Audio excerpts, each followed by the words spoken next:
The only thing I can see is my own silhouette. I'm getting stronger, step by step. The clock is ticking, but there's no time for regrets. I've been flying from town to town, from London to Taiwan. I've been all around the globe, trying to protect your soul. We are heroes tonight. We will fly above the sky. We are heroes tonight.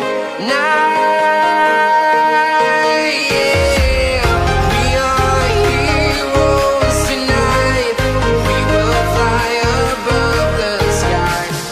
We are heroes tonight.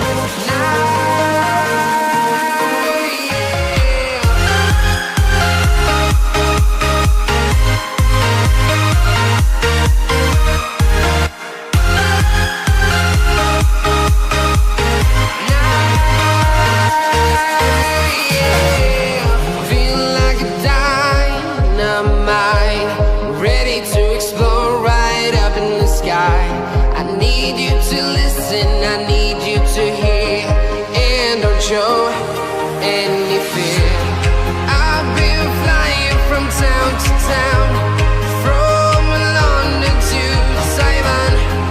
I've been all around the globe, trying to protect your soul. We are heroes tonight. We will fly above the sky. We are heroes tonight. Yeah. We are heroes tonight. We will fly above the sky.